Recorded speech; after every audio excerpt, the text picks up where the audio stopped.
नमस्कार, जय हिंद। मैं तेज सिंह और आप सभी बहनों का आईसीडीएस न्यूज़ में बहुत बहुत स्वागत करता हूं। आज की यह वीडियो आंगनबाड़ी बहनों के लिए बेहद खास है। इस वीडियो में कई महत्वपूर्ण खबरें आप सभी को बताने वाला हूं, तो वीडियो को पूरा देखकर जाइएगा। बहनों, आप सभी से एक छोटी सी विनती है कि आपके भाई को वीडियो बनाने में बहुत मेहनत लगती है, तो वीडियो को अभी से लाइक कर दें। जब आप लाइक करते हैं तो हमें बहुत प्रोत्साहन मिलता है आपके हक की आवाज़ को सरकार तक पहुँचाने में, आपकी बात को बार बार सरकार तक रखने में, जिससे कि आप लोगों का जो मेन मुद्दा है मानदेय, वो कम से कम सरकार उस पर सुने, उस आप लोगों की आवाज़ वहाँ तक पहुँचे। तो वीडियो को हमेशा लाइक करिए और शेयर जरूर करिए। चलिए ज़्यादा वक्त न लेते हुए आज की खबरों का सिलसिला शुरू करते हैं। बहनों, आज मैं सबसे पहले आप सभी को एक छोटा सा वीडियो दिखाऊंगा। उस वीडियो में आप सभी देखना कि आप लोग कितना मेहनत करते हो। आज देश में जो वैक्सीनेशन प्रोग्राम सफल हुआ है, गांव-गांव तक जो वैक्सीन पहुंची है, गांव-गांव के जो बुजुर्ग हैं, जो यंग हैं 18 साल से ऊपर, उन सभी को जो लगभग बहुत सारे लोगों को वैक्सीन लग चुकी है और लगातार लग रही है। ये सब किसकी बदौलत हुआ है? ये आप लोगों की वजह से हुआ है। आप लोग उसका एक वीडियो देखिए कि आंगनबाड़ी बहनों की मेहनत आप सब देख सकते हैं। सरकार को भी ये वीडियो देखना चाहिए कि आंगनबाड़ी बहनें कितना मेहनत करती हैं, जो उनकी योजनाएं होती हैं धरातल पर कैसे वो 100% उतरती हैं। उसका एक वीडियो देखिए, एक सबूत देखिए कि जो वैक्सीनेशन प्रोग्राम है कैसे जो है देश के हर एक कोने तक पहुंचा। एक समय था देश में बहुत विकराल रूप था, आज पोलियो का नामो निशान नहीं है। वो आंगनबाड़ी बहनों की मेहनत की वजह से ही है। और उसी तरीके से जब भी कभी भी देश पर कोई मुसीबत आई है, कोई बीमारी आई है, तो उस बीमारी को सबसे ज़्यादा हटाने का कार्य, सबसे ज़्यादा उस बीमारी को इस देश से जड़ से उखाड़ने का कार्य अगर कोई करता है तो वो हमारी आंगनबाड़ी बहनें हैं। धरातल पर काम करती हैं, घर घर, गांव गांव, दूर दराज ऐसे क्षेत्र जहां पर लोग नहीं जा सकते, पहाड़ी इलाका है, लेकिन आंगनबाड़ी बहनें वहां पहुंचकर उस बीमारी का, चाहे पोलियो हो या फिर अभी वैक्सीन की बात है, देश के कोने कोने में वैक्सीन लग रही है। बूढ़े से लेकर 18 साल से जो ऊपर हैं बच्चों, वो सारा का सारा आंगनबाड़ी बहनों का श्रेय जाता है। लेकिन सरकार क्या करती है? उनके मानदेय पर बिल्कुल भी ध्यान नहीं देती है। आइए आपको पहले वीडियो दिखाते हैं, फिर आपसे मिलते हैं। First dose, second dose, corona का लीजिए first dose, second dose, corona vaccine first dose, second dose, कहाँ जा ना तो corona vaccine first dose, second dose, corona vaccine लीजिए first dose, second dose, corona vaccine लीजिए first dose, second dose, corona vaccine लीजिए first dose, vaccine लीजिए second dose, आइए लीजिए first dose, second dose, corona vaccine. तो आपने इस video में देखा कैसे आंगनबाड़ी बहनें गांव-गांव में जाकर लोगों को बोल रही हैं कि वैक्सीन लगवा लो, वैक्सीन लगवा लो, वैक्सीन लगवा लो। कितना एफर्ट डाल रही हैं, कितना प्रयास कर रही हैं अपनी तरफ से कि जो लोग छूट गए हैं और जिन लोग नहीं लगा है वो वैक्सीन लग जाए और देश फुली वैक्सीनेटेड हो जाए, जिससे कि देश की अर्थव्यवस्था चलने लगे, लोगों का जीवन सामान्य हो सके। कितना मेहनत करती हैं, उनका डेडिकेशन कितना है आप इस वीडियो में देख सकते हैं। लेकिन सरकार क्या करती है उनके साथ? सबसे ज़्यादा अगर शोषण किया है किसी का तो वो आंगनबाड़ी कर्मचारियों का है। सरकार ने शोषण किया है, चाहे देश की जो भी राज्य सरकार हो या केंद्र सरकार हो, क्योंकि जो आंगनबाड़ी का मानदेय मिलता है उसमें केंद्र सरकार और राज्य सरकार दोनों का हिस्सा होता है। न केंद्र सरकार अपना हिस्सा बढ़ाती है, न राज्य सरकार अपना हिस्सा बढ़ाती है।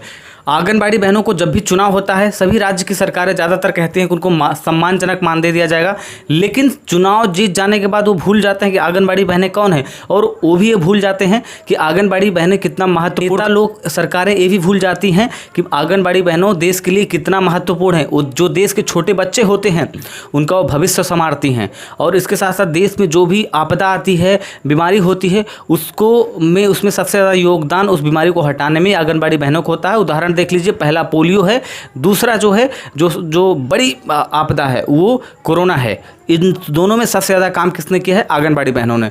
और जो भी बीमारी होती है, संचारी रोग, अन्न, उसमें भी आंगनबाड़ी बहनें काम करते रहती। तो उनके प्रयास को, उनके काम को देखते हुए आंगनबाड़ी बहनों को सरकारी कर्मचारी और 18,000 रुपये से ज़्यादा का मानदेय होना चाहिए। ये उनका हक है, मिलना ही चाहिए। अगर आप उनका हक नहीं देंगे तो आप सरकारें उनके साथ गलत कर रही हैं। आइए देखते हैं आज की अगली खबर। आंगनबाड़ी कार्यकर्तियों ने नारेबाजी कर मांगे हक की आवाज़। ये खबर उत्तर प्रदेश के सोनभद्र से है। आप सभी देख सकते हैं कि पेपर में कैसे आंगनबाड़ी बहनों ने धरना प्रदर्शन कर रही हैं अपने हक की आवाज़ को लेकर। उसी संबंधित खबर है। आंगनबाड़ी कर्मचारी संघ के बैनर के तले आंगनबाड़ियों ने सोमवार को जिला अस्पताल के सामने स्थित हनुमान मंदिर से जुलूस निकालकर कलेक्ट्रेट पहुंचकर अपनी विभिन्न मांगों को लेकर प्रदर्शन किया। मांगों से संबंधित एक ज्ञापन सीएम नाबित डीएम को को दिया। इस दौरान कहा कि प्रोत्साहन राशि नहीं, हमको हमारा हक चाहिए। इस दौरान जिला अध्यक्ष प्रतिमा सिंह ने बताया कि सरकार द्वारा जो जुमलेबाजी आंगनबाड़ी कर्मचारियों के साथ किया जा रहा है वह सही नहीं है। कोरोना महामारी के दौरान भी हम लोग अपनी जान हथेली पर रखकर सबसे ज़्यादा काम किया है, लोगों की ज़िंदगी बचाई है, अपनी ज़िंदगी दांव पर लगाकर, और सरकार इन सब के बदले आज गुड़ा गणित कर रही है। और हमें लगा कि आंगनबाड़ी कर्मचारियों का सम्मानजनक मानदेय में बढ़ोतरी करेगी सरकार, लेकिन 1500 रुपये वो भी प्रोत्साहन भत्ता दे रही है। इसका हम लोग विरोध करते हैं। हमें प्रोत्साहन राशि नहीं, सम्मानजनक मानदेय चाहिए, हमें भीख नहीं, अपना हक चाहिए। आप समर्थन करते हैं तो वीडियो को लाइक और शेयर अधिक से अधिक करें। आज की अगली खबर दिल्ली से है। दिल्ली के उप मुख्यमंत्री मनीष सिसोदिया ने एक नई शुरुआत की है आंगनबाड़ी बच्चों के लिए। बहुत अच्छी शुरुआत हम कह सकते हैं। अभी 6 वर्ष के बच्चों तक पहुंचेगी आंगनबाड़ी बस। जो 6 वर्ष तक के बच्चे होते हैं आंगनबाड़ी में पढ़ते हैं उनके लिए बस का इंतजाम किया जाएगा। तो ये सरकार का बहुत सही फैसला है, सरकार द्वारा बहुत ही अच्छा फैसला है। अभी ये दिल्ली सरकार द्वारा फैसला लिया गया है। आने वाले समय में हो सकता है कि जो देश की अन्य राज्य सरकारें हैं उनके द्वारा भी फैसला लिया जाए, लेकिन उससे पहले मेरी यही मांग है कि आंगनबाड़ी बहनों का मानदेय जरूर बढ़ाया जाए, क्योंकि मानदेय बहुत जरूरी है उनके लिए। इस महंगाई में उनका हक मिलना ही चाहिए, हक चाहिए, भीख नहीं। आइए आपको बताते हैं खबर क्या है। दिल्ली सरकार ने आंगनबाड़ी बच्चों के लिए बस लॉन्च की है जो 6 वर्ष तक के बच्चों को पहुंचाएगी। सरकार का मानना है कि जो बच्चे आंगनबाड़ी तक नहीं पहुंच पाते हैं उन तक पोषक आहार उपलब्ध कराने के साथ ही शैक्षणिक और स्वास्थ्य संबंधी जरूरतों को इसके तहत पूरा किया जाएगा।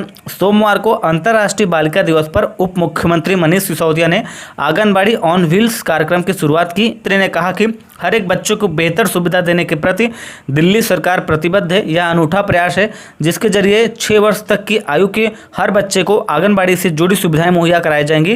आज की अगली खबर उत्तराखंड से है। उत्तराखंड में बीते कई दिनों से उत्तराखंड की सभी आंगनबाड़ी बहनें अपने हक को, अपने मांग को लेकर धरना प्रदर्शन कर रही हैं।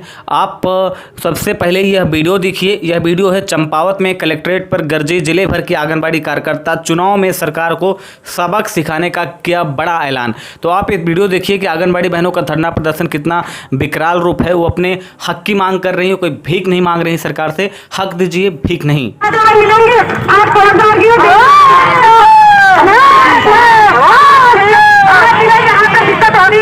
आज ये दिक्कत हो रही है कि भाई आंगनबाड़ियां सड़कों पे निकली, इन्होंने चक्का जाम कर दिया।